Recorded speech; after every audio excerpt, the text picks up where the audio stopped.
Hello friends, एक बार फिर से आप लोगों का स्वागत है आपके अपने चैनल जी के अड्डा पे। आज हम पब्लिक पॉलिसीज लोक नीति पे आधारित 40 एमसीक्यू ऐसे क्वेश्चन लेके आए हैं जो आने वाले एग्जाम में आपके लिए बहुत इंपॉर्टेंट होने वाला है। तो वीडियो के लास्ट तक बने रहो, एक एक क्वेश्चन आप देखो, जिनको जो आता है आंसर जरूर कमेंट करो और फाइनली आपने टोटल कितने सही किए ये भी बताओ। तो आज का वीडियो शुरू करते हैं। फर्स्ट क्वेश्चन, नीति आयोग किस संस्था की जगह बना? नीति आयोग जो बना ये किस संस्था की जगह बना? मतलब पहले किसी और नाम से था, अब नीति आयोग हो गया। तो सही आंसर जो है वो है योजना आयोग के जगह पे बना। तो सही ऑप्शन जो है ये बी होगा। चलिए नेक्स्ट क्वेश्चन है, मनरेगा योजना कितने दिन की गारंटीकृत रोजगार देती है? कितने दिन के लिए गारंटीड रोजगार देती है मनरेगा? ये जो है ऑप्शन 100 दिनों का गारंटी रोजगार देता है। तो करेक्ट ऑप्शन जो होगा वो सी होगा। चलिए अगला क्वेश्चन, प्रधानमंत्री जनधन योजना का उद्देश्य क्या है? प्रधानमंत्री जनधन योजना का उद्देश्य क्या है? सभी को बैंकिंग सुविधाएं देना, जिनके पास बैंकिंग की पहुंच नहीं है वहां तक बैंकिंग सुविधाओं को बढ़ाना, ये प्रधानमंत्री जनधन योजना का मुख्य उद्देश्य था। और अगला क्वेश्चन जो है हमारा, स्मार्ट सिटी मिशन की शुरुआत कब हुई? स्मार्ट सिटी मिशन सबसे पहले कब शुरू हुई? ये जो हुआ 2015 में हुआ। तो सही आंसर जो होगा बी 2015 होगा। चलिए अगले क्वेश्चन पे हम आते हैं। हमारा अगला प्रश्न है, आयुष्मान भारत योजना का मुख्य उद्देश्य क्या है? आयुष्मान भारत योजना का मुख्य उद्देश्य जो है स्वास्थ्य बीमा प्रदान करना है ऐसे लोगों को भी जिनके लिए बीमा सुविधाएं बहुत ही महंगी है। तो सही ऑप्शन जो होगा वो बी होगा। चलिए अगले प्रश्न पे हम आते हैं। स्वच्छ भारत मिशन किस महापुरुष के जन्म दिवस पर शुरू हुआ? स्वच्छ भारत मिशन जो हुआ स्टार्ट, वो किस महापुरुष के जन्म दिवस पे शुरू हुआ? तो ये महात्मा गांधी थे, गांधी जी के जन्म दिवस पे शुरू हुआ था। तो सही ऑप्शन जो होगा वो हमारा बी होगा। चलिए आगे बढ़ते हैं हम अपने वीडियो में। अगला क्वेश्चन जो है, बेटी बचाओ बेटी पढ़ाओ योजना किस उद्देश्य से जुड़ी है? बेटी बचाओ बेटी पढ़ाओ योजना किस उद्देश्य से शुरू हुई है?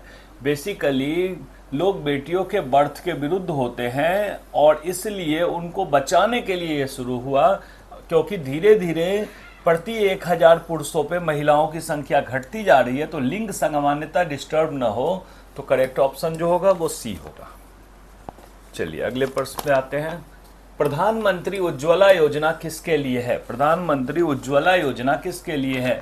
ये ग्रामीण क्षेत्रों में महिलाओं को गैस कनेक्शन देने के लिए है। तो करेक्ट ऑप्शन जो होगा वो बी होगा, गैस कनेक्शन देने के लिए। उड़ान योजना किससे जुड़ी है? उड़ान योजना किससे जुड़ी है? ये छोटे छोटे शहरों तक एयरपोर्ट पहुंचाने के लिए, जिससे कि वो भी उड़ान सेवाओं से जुड़ सके, उड़ान योजना जुड़ी है घरेलू विमान सेवा से। तो सही ऑप्शन जो होगा वो बी होगा। अगला प्रश्न है, पोषण अभियान का उद्देश्य क्या है? पोषण अभियान नाम से ही क्लियर है कि पोषण सुधार, सही न्यूट्रिशन के साथ लोगों को खाना मिल सके, यही पोषण अभियान है। तो सही आंसर जो होगा वो बी होगा। चलिए नेक्स्ट क्वेश्चन पे हम मूव ऑन करते हैं। नेक्स्ट क्वेश्चन है, अटल पेंशन योजना किसके लिए है? अटल पेंशन योजना किसके लिए है? ये बेसिकली है असंगठित क्षेत्र के श्रमिक, ऐसे लोगों को जिसमें कि पेंशन की कोई सुविधा नहीं हो सकती, जैसे रिक्शे चालक होते हैं, मजदूर होते हैं डेली के। तो सही ऑप्शन जो होगा वो बी होगा। चलिए आगे बढ़ते हैं हम। राष्ट्रीय शिक्षा नीति 2020 में स्कूल संरचना क्या है? राष्ट्रीय शिक्षा नीति जो 2020 बनी है उसके अकॉर्डिंग स्कूल संरचना को 5334 में डिवाइड किया गया है। तो हमारा सही ऑप्शन 5334 का मतलब समझ लो क्लास 1 से 5, 6 से 8, 11 तक और 4 इयर्स का ग्रेजुएशन हो जाएगा। तो इस तरह से संरचना बनाई गई है। चलिए नेक्स्ट, सागरमाला परियोजना किससे संबंधित है? सागरमाला परियोजना जो है किससे संबंधित है? ये बंदरगाहों के विकास पे, जिससे कि जल कनेक्टिविटी भी काफी स्ट्रांग हो सके। तो सही ऑप्शन जो है वो बी होगा। चलिए आगे बढ़ते हैं हम। अगला प्रश्न है हमारा, भारतमाला योजना का उद्देश्य क्या है? भारतमाला योजना का उद्देश्य भारत के लोगों को एक शहर से दूसरे शहर तेजी से सड़क मार्ग से जोड़ना, तो सही ऑप्शन जो है वो बी होगा। चलिए आगे बढ़ते हैं। स्वयं प्लेटफॉर्म किसके लिए है? स्वयं प्लेटफॉर्म किसके लिए है? ये ऑनलाइन शिक्षा के लिए है, तो सही ऑप्शन जो होगा अगेन हमारा बी ही होगा। अब इसके बाद हम आगे बढ़ते हैं। अगला प्रश्न है, प्रधानमंत्री फसल बीमा योजना का उद्देश्य क्या है? प्रधानमंत्री फसल बीमा, किसी भी मौसम की मार से अगर किसानों का फसल खराब हो जाए तो उनको कुछ तो मूल्य मिल जाए, तो इसको कहते हैं कृषि बीमा से संबंधित है ये, तो सही ऑप्शन जो है बी है, कृषि को इंश्योरेंस से जोड़ना। प्रधानमंत्री कौशल विकास योजना का उद्देश्य क्या है? प्रधानमंत्री कौशल विकास, स्किल डेवलपमेंट, युवाओं को प्रशिक्षण देना जिससे उनको स्वरोजगार मिल सके, तो सही ऑप्शन जो होगा वो बी होगा। अब इसके बाद हमारा अगला प्रश्न है, ई नाम किससे संबंधित है? ई नाम ये कृषि विपणन से संबंधित है, ठीक है, कृषि से रिलेटेड है, तो सही ऑप्शन जो होगा वो सी होगा। अब हमारा अगला प्रश्न है, प्रधानमंत्री ग्रामीण आवास योजना का क्या उद्देश्य है? सिंपल, नाम से क्लियर है, ग्रामीण आवास योजना, ग्रामीणों को आवास देना, ये इसका मुख्य उद्देश्य है, तो सही ऑप्शन जो होगा वो बी होगा। अगले प्रश्न पे हम आते हैं। अगला प्रश्न है, राष्ट्रीय स्वास्थ्य मिशन एनएचएम का मुख्य उद्देश्य क्या है? राष्ट्रीय स्वास्थ्य मिशन एनएचएम का मुख्य उद्देश्य जो है वो सार्वजनिक स्वास्थ्य सेवा का सुधार करना है, जो आपको नॉर्मली बहुत इजीली हेल्थ चेकअप्स मिल जाए, इसके लिए ये है ऑप्शन बी। चलिए नेक्स्ट क्वेश्चन पे हम आते हैं। डिजिटल इंडिया अभियान किस वर्ष शुरू हुआ? किस वर्ष डिजिटल इंडिया स्मार्ट सिटी के साथ ही शुरू हुआ था, तो 2015, सही ऑप्शन जो है वो सी।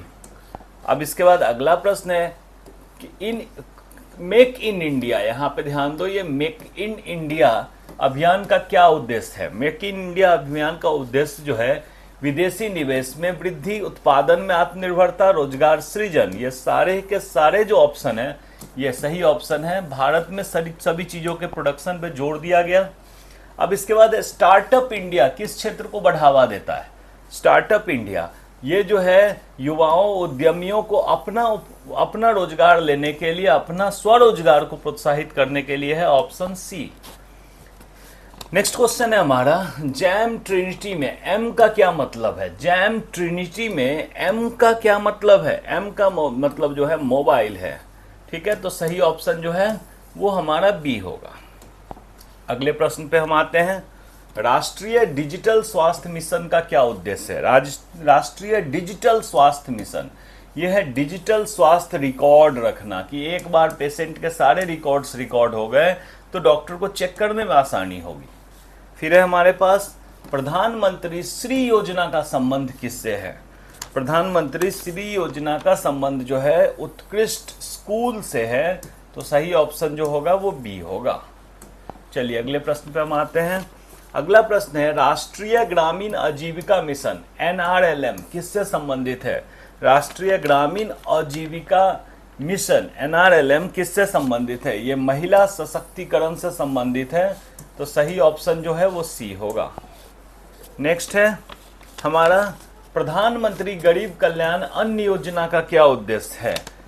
प्रधानमंत्री गरीब कल्याण अन्न योजना, सिंपल सी बात है, गरीबों को मुफ्त अनाज देना, यही इसका मुख्य उद्देश्य है, तो सही ऑप्शन जो होगा वो बी होगा। अगले प्रश्न पे हम आते हैं। इसमें है, राष्ट्रीय सामाजिक सहायता कार्यक्रम एनएएसपी का क्या प्रदान करता है?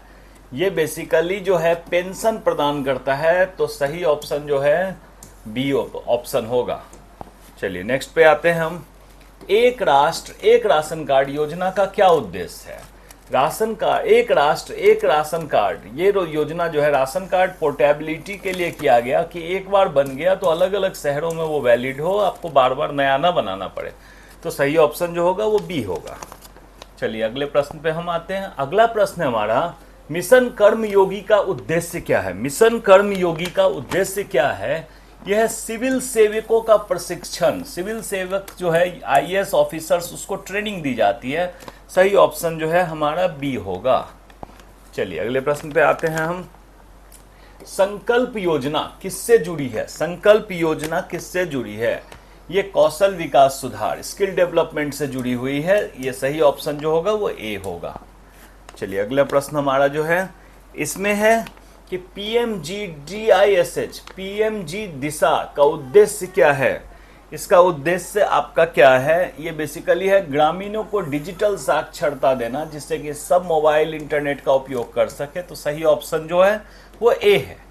अगले प्रश्न पे हम आते हैं। अगला प्रश्न है पीएम दक्ष योजना का उद्देश्य क्या है। पीएम दक्ष योजना तो ये है वंचित वर्गों को कौशल देना। ऐसे लोग जो समाज में थोड़े वंचित पिछड़े रहे हैं उनको नया टेक्नोलॉजी देना, कौशल देना। ये बी ऑप्शन सही ऑप्शन है। नेक्स्ट है राष्ट्रीय रत्न पुरस्कार किसे दिया जाता है। राष्ट्रीय रत्न पुरस्कार किसे दिया जाता है। ये सरकारी एम्प्लॉय सेवकों को, गवर्नमेंट एम्प्लॉयज को दिया जाता है। तो सही ऑप्शन जो है वो बी होगा। चलिए नेक्स्ट पे आते हैं हम। ई श्रम पोर्टल किसके लिए है। ई श्रम पोर्टल किसके लिए है। ये असंगठित श्रमिकों को रोजगार देने के लिए है। तो सही ऑप्शन जो है वो सी होगा। चलिए नेक्स्ट क्वेश्चन हमारा इसमें है कि कृषि उड़ान योजना किससे संबंधित है। कृषि उड़ान योजना किससे संबंधित है। यह कृषि उत्पादों की हवाई ढुलाई, मतलब कृषि उत्पादों को एक जगह से दूसरे जगह एरोप्लेन के थ्रू ले जाना, ये इससे संबंधित है। तो हमारा सही ऑप्शन जो होगा वो होगा बी। चलिए नेक्स्ट क्वेश्चन।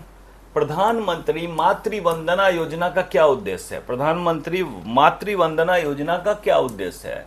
इसका उद्देश्य है गर्भवती महिलाओं को आर्थिक सहायता देना, जिससे कि वो सही न्यूट्रिशन ले सके। तो सही ऑप्शन जो होगा वो बी होगा। ई गवर्नेंस का क्या उद्देश्य है। ई गवर्नेंस सरकारी सेवाओं को ऑनलाइन बनाना, जिससे आपको बार बार सरकारी दफ्तरों के चक्कर ना काटने पड़े। तो सही ऑप्शन जो है वो बी होगा। चलिए नेक्स्ट और लास्ट क्वेश्चन। इसके बाद आप कमेंट करो कि आपने कितना सही किया है। अटल इनोवेशन मिशन का क्या उद्देश्य है। यह है इनोवेशन और स्टार्टअप को बढ़ावा देना, आप अपने पांव पे ज़्यादा खड़े हो सके, इस तरह से आपको ट्रेनिंग देना। तो सही ऑप्शन ए होगा। अब आप जो लोग चैनल पे पहली बार आए हैं सब्सक्राइब जरूर कर लें, जिससे कि अगला हेल्पफुल वीडियो का नोटिफिकेशन उनको तुरंत मिल जाए। और प्लीज़ शेयर भी जरूर करो, लाइक हमारे लिए बूस्टर का काम करता है, तो लाइक भी जरूर करो। तब तक के लिए आप लोग अपना ध्यान रखो। Thank you.